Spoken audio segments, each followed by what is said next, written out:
और जब ये राजनीति में नहीं थे तब ये बोलते थे कि रिजाइन हम जूते की नोक पे रखते हैं, चीफ मिनिस्टर हमारे लिए कुछ भी नहीं है, हम राजनीति में नहीं आएंगे, कांग्रेस से हम कोई समझौता नहीं करेंगे, हम बंगला नहीं लेंगे, गाड़ी नहीं चाहिए। अब देखिए सब उल्टा पड़ गया।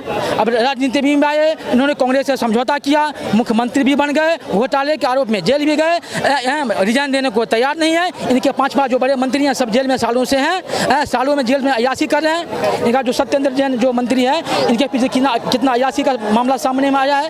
तो अब इससे बड़ा भ्रष्टाचारी, इससे बड़ा दुराचारी हम किसको कहेंगे, किसको कह सकते हैं? लगता है अंकल कांग्रेस और आम आदमी पार्टी की नींव ही घोटालों पर रखी गई है। दोनों एक चोर है, एक महाचोर है। एक चोर है, एक नदी है, दूसरा समंदर है। हाँ, एक नदी समंदर में जाकर के मिल गया, चोरों के समंदर में मिल गया है। गठबंधन दोनों का मिल गया, दोनों एक नदी जाकर के समंदर दरिया में मिल गया है, दोनों घुल मिल गया। वो तो चोरों का सरदार है ही कांग्रेस, ये सब उसके पीछे पीछे चोर बने हुए हैं। आम आदमी पार्टी का कहना है कि केजरीवाल जी को जेल में ही मारने की साजिश कर रही है बीजेपी, और बीजेपी का कहना है कि जमानत पाने के लिए केजरीवाल नाटक कर रहे हैं। देखिए सुबह शाम उनके पीछे डॉक्टर का टीम लगा हुआ है, रोज उनका डॉक्टर देखता है इनका क्या कैल्शियम का हाल है, क्या शुगर का हाल है, क्या विटामिन है, सब कुछ है। डाइट चार्ट फॉलो नहीं। दूसरी बात, उनको घर से खाना भी आ रहा है, घर से ऐसा खाना आ रहा है, उनको डायबिटीज का पेशेंट है तो घर से आम बीम ये सब आ रहा है जो कि वर्जित है, शुगर में ये सब वर्जित है, बावजूद ये सब आ रहा है घर से खाना। और इसके बाद उनको डॉक्टर की टीम, इसके बाद उनकी डॉक्टर की टीम लगी हुई है। तो किस आधार पर लोग बोल रहे हैं कि केजरीवाल का ये वजन कम हो गया, ये हो गया, दुनिया जान। इनके पास में कोई असल क्या है, कोई मुद्दा नहीं है, ये मुद्दा बीन है। तो मुद्दा ढूंढेंगे कहाँ से हैं? जब कोर्ट बोलता है कि भाई इनको जमानत मिलने वाली है तो बोलते हैं भाई बहुत बड़ी ये पीटते हैं, ढिंढोरा पीटते हैं। जब ऑब्जेक्शन करता कोर्ट तो बोलते हैं मोदी का चाल है, मोदी का चाल है। तो ये लोग एक रास्ते पर है ही नहीं ना, डबल ढोल की हैं। सर क्या लगता है दिल्ली की जनता केजरीवाल की हरकतों को भुगत रही है? अब बिल्कुल भुगत रही है, क्योंकि हमने कई ऐसे केसेस देखे हैं, बिजली के बिल भी आ रहे हैं, पानी के बिल भी आ रहे हैं। हाँ, जो सामने डीटीसी भी लॉस में चल रही है। हाँ, तो जो प्रत्यक्ष है उसको प्रमाण देने की क्या जरूरत है? वो तो दिख रहा है ना। वो लोग तो यही बोलते हैं कि ईडी ने कोई प्रमाण ही नहीं रखा है, कोई सबूत ही नहीं रखा है। ईडी का कोई प्रमाण नहीं दिया है तो इनका जो वकील है वो कोर्ट में बहस जो कर रहे हैं बिना प्रमाण का है। कोर्ट में जो ये इनके जितने भी मंत्री सालों से बंद हैं बिना प्रमाण का है। कोर्ट में जो वकील बैठे हैं, जज बैठे हैं, बिना प्रमाण का इनको अंदर रखा हुआ है। सर क्या लगता है ये शराब घोटाले से शुरू हुआ हुआ केस आखिर कब तक चलेगा?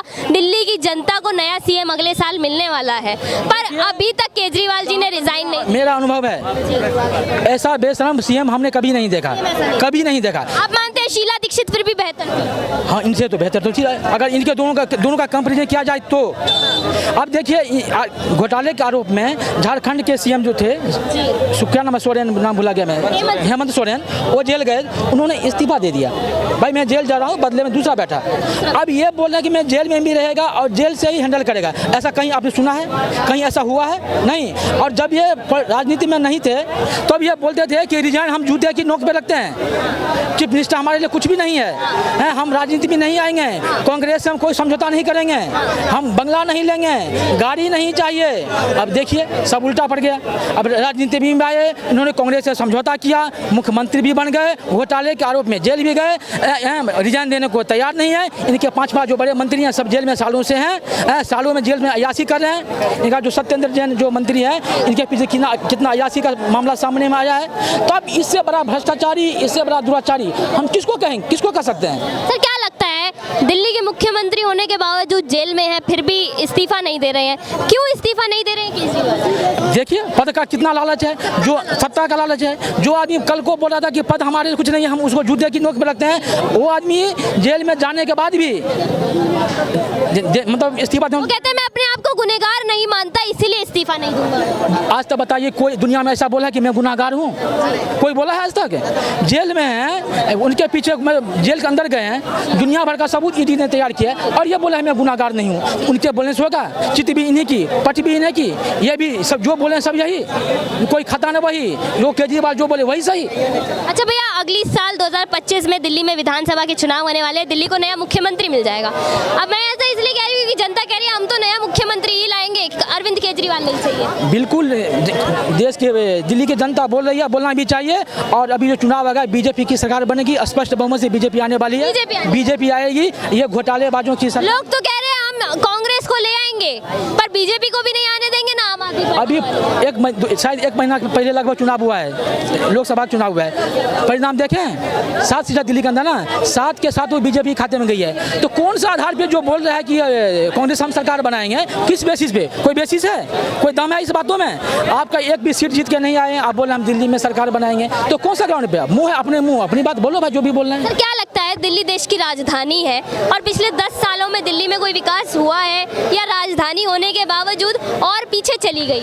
और पीछे चले गया। जो मंत्री विकास करने के लिए मंत्री बने हैं वो तो सबके सब जेल में हैं। अभी देखो 1 महीना पहले दिल्ली में पानी का इतना किल्लत था, आम पब्लिक को पानी नहीं मिल रहा था, त्राहिमाम मची थी, और इनके जो जल मंत्री थी वो जो अतिशी वो धरने में बैठी है। आप ये हमको ये बताइए कि जो रूलिंग पार्टी का मंत्री है वो कहीं धरने पे बैठता है? धरने पे तो बैठना विपक्ष का काम है कि भाई ये पानी नहीं मिला, पानी की व्यवस्था करो, सरकार तुम्हारी है, पावर में तुम हो, मैं तुम्हारी मेजॉरिटी है। तो कौन सा बेसिस पे? जनता को बहकाने के लिए हम अनशन में बैठे हैं। अरे अनशन पर बैठना विपक्ष का काम है भैया, तुम क्यों बैठी हो? तुम्हारे अंदर पावर है, व्यवस्था करना तुम्हारा काम है, तुमसे नहीं हो रहा व्यवस्था तो इस्तीफा करो ना। उनका कहना ये था कि बीजेपी ने केजरीवाल को जेल में डाल दिया तो उनसे सारी पावर छीन ली गई है। अगर बीजेपी ने केजरीवाल को जेल में डाल दिया तो कोर्ट क्या है? मोदी है, बीजेपी है, आपका वकील है, वहाँ बहस करेगा ना।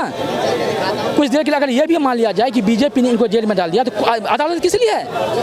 कोर्ट किस लिए है? कानून किस लिए है? आप जा करके वहाँ बहस करो। आप इतने बड़े बड़े वकील रखे हो हैं, बात में दम नहीं। जब तक अपनी चोरी नहीं, बिना आग का धुआं नहीं निकलता है। जहाँ पे आग जल रही है धुआं वहीं पे निकलता है। कहीं देखें आग नहीं धुआं निकलता हो तो कुछ ना कुछ तो है, हैं? इनके बड़े बड़े मंत्री इतने जेल में है, किसी को जमानत नहीं मिल रहा है, तो क्यों कौन सा ग्राउंड पे बोल रहे हैं कि हमें गुनाहगार नहीं है? ये लोग कंठ तक ये लोग क्या है, भ्रष्टाचार में डूबे हुए हैं, ये लोग डूबे हुए हैं। इन लोगों को जेल का सजा भुगतना ही पड़ेगा, भुगत ही रहे हैं, और जमानत इनको मिलने वाली नहीं है, कभी नहीं मिलेगी।